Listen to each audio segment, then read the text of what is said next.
From Upper Michigan Source, this is your Friday Night Fever on demand for October 12th. I'm Mike Ludlum. Week 8 of the high school football regular season, undefeated Calumet heads just a few miles away to Hancock to take on the Bulldogs. 4 of the 5 Bulldogs' losses have been by a combined 11 points. So let's go to Mcafee Feel for this one. And it didn't take long for Calumet to get going. Travis Ojala with the handoff and the run about 19 yards down to the 5. And a short time later, Mr. Ojala will take it into the end zone, going through 2 Bulldog defenders. 2-point is good, 8-0 Calumet. Second quarter, now 14-zip. Travis Ojala would score again from 4 yards out. Missed a conversion, but it's 20-0 for the Copper Kings. Less than 2 minutes to go in the half. John Crows is smiling. Ooh, he's happy.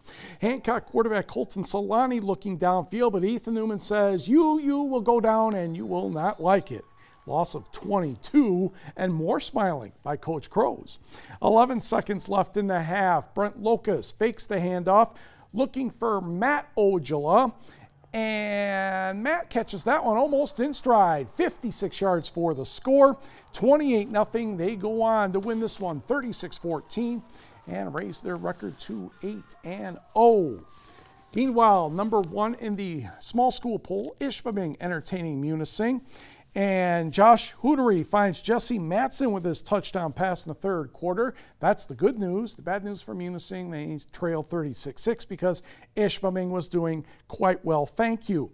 Matt Trawick on the kickoff return for the Hematites, wearing the breast cancer awareness pink jerseys. Gets that one over the 50-yard line. A short time later, Gavin Sundberg, a little fiddle around the roof music here, weaving his way into the end zone.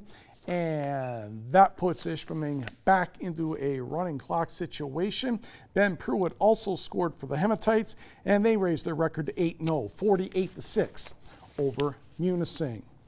Meanwhile, number 2 in the small school poll, the Western County Whitecons visiting Gwynn and the Model Towners homecoming. Trey Bochek looking for Nathan Thompson. And Thompson's going to pull it in. The Gwynn people keep him out of the end zone. So first and goal, then Bochek would hand the ball to Bryant Schramm, and he burrows his way into the end zone. 6-0 for the Whitecons. The Model Towners, after returning a punt handoff to Seth Aho, and he is going to go about 50 yards or so for the touchdown. The extra point also no good. 6-6 at the half.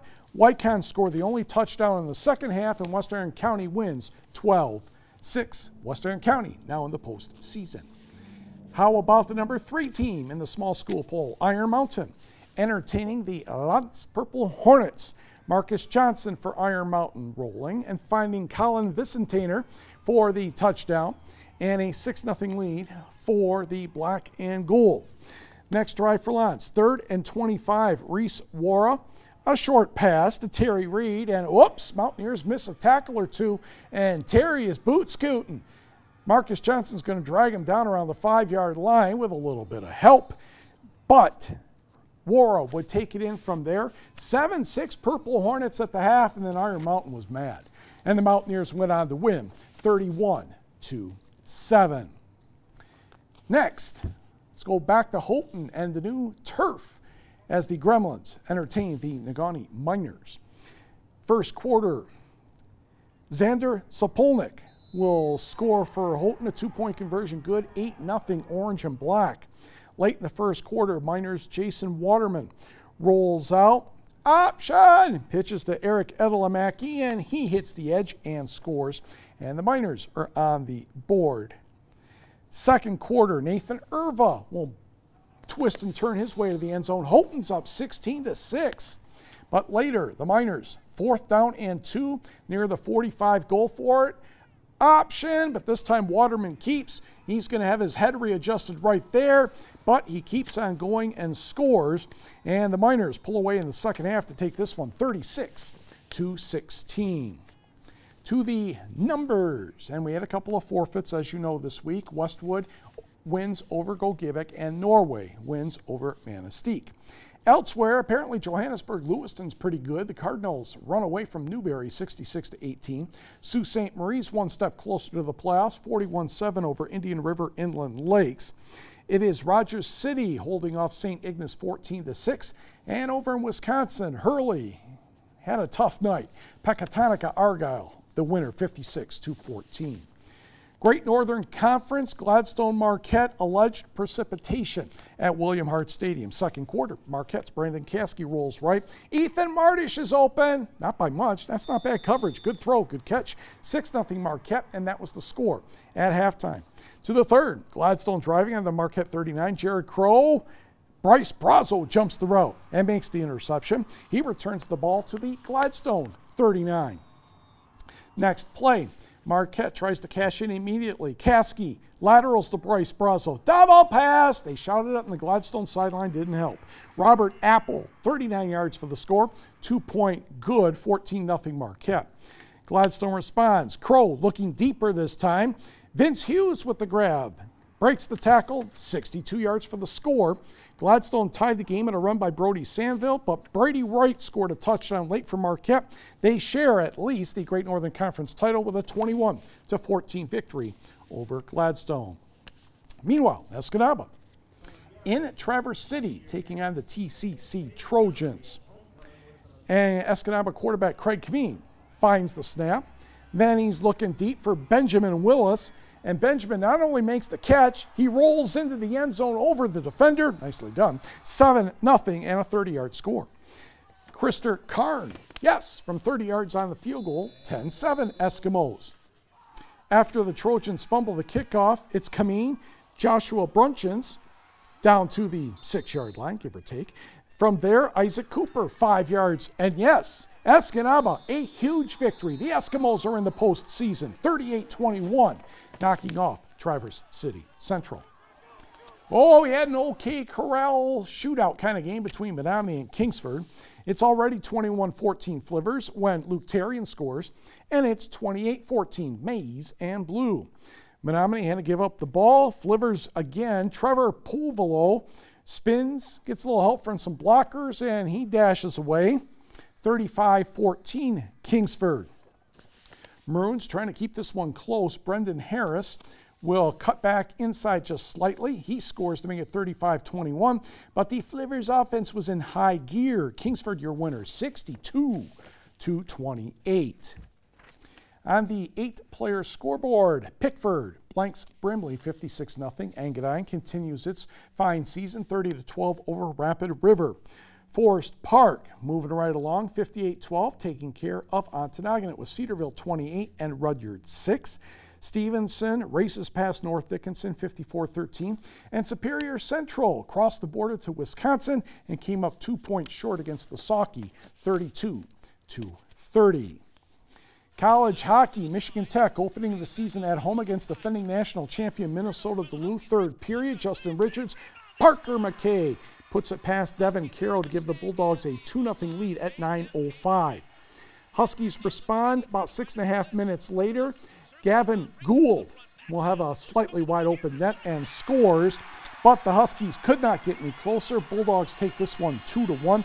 Carroll made 25 saves for the Huskies. Hunton Shepard had 32 for the Bulldogs. Let's go to East Lansing, where NMU started the campaign against Michigan State. We'll pick this up, period number 1. On the power play, Captain Zach Osborne will get that one home past Ate Tolvanen, 1-0 State. NMU counter with a Tony Brutzman goal 3.5 minutes later. Second period, Brennan Sanford puts the Spartans back in front, but NMU would get a goal about 4 minutes later from Darian Craighead. 2-2 after 2, and then Al Amismaki and Betty, the Pocatello number 8, honored at the intermission and will have a special place reserved at Munn Ice Arena. To the third, Mitchell Lewandowski will somehow get that one into the net, and the Spartans would score twice in the last 75 seconds, and MSU the winner 4-2. To the board, where in college hockey, Lake Superior State, an exhibition game against Nipissing, 3-1 winners for the Sault Ste. Marie Lakers. It was Western Michigan over Ferris State 4-3. Robert Morris edged Bowling Green 3-2. Minnesota State scored the last goal to beat Boston University 4-3. Elsewhere in volleyball, the crossover tournament down at Indianapolis. Huskies over Truman State 3-1. Wildcats defeat Cedarville by the same score. Lake Superior State wins in 5 sets, beating Ursuline 3-2 and 15-7 in the 5th. And the Huskies had its second match of the day, or their second match of the day, and beat Tiffin 3-1. In college swimming, NMU women had a double duel, defeating St. Cloud State and Northern State rather easily. And the men had a regular dual meet against St. Cloud State and won 176-80. In soccer, NMU and Saginaw Valley State tied at 2. Sam Popp had both goals for the Wildcats. And on the women's side, Michigan Tech a 3-0 win over Purdue Northwest. Jessie Jacobussi had 2 goals for the Huskies. Grace Shaw a goal and an assist. Meanwhile, the NMU women were at home taking on Wisconsin Parkside. Turnover in the first half leads to this Parkside opportunity by Kaylee Siegel. Oh, but a great save by Sault Ste. Marie's Emma Verrett. Still, Parkside had a corner kick. And on that corner kick, Jasmine Castanon will get the ball over to Katie Siegel, and the tallest player on the field, it looked like, puts it in. 38th minute, Rangers up 1-0. Last 20 seconds of the half, Wildcats earn a corner kick. Taylor Moore with the honors, right to Galen Hirabayashi, and her header kind of bounces into the net off a Ranger defender, and we're tied at 1 after 45 minutes. And yes, guess what? It was cold at the NMU soccer field. Second half, Jasmine Castanon gets control over the Chloe Couves, and number 16 launches one into the upper 90, and the 82nd minute, Parkside made that goal stand up. The Rangers edged NMU 2-1. NMU had maybe 1 or 2 threats in the last 9 minutes. This was the best one. Parkside's keeper punches it out and ended up getting punched practically herself, but she hung in there. Both Wildcat teams have senior day on Sunday. Congratulations to Escanaba native Todd Dajnaw. He's the volleyball coach at the University of Central Florida, and he just picked up his 200th victory as head coach. The Michigan State women's cross-country team ventured over to Penn State for the National Open, and the Spartan women finished second. Marquette's Lindsay Rudden finished 31st overall, 5th on the Spartans list. Oh, but she left one of her shoes behind while running the course. Big football weekend, of course. Michigan Tech will host Wayne State, 1 o'clock on Saturday. NMU, same time at the start. They're visiting Saginaw Valley State.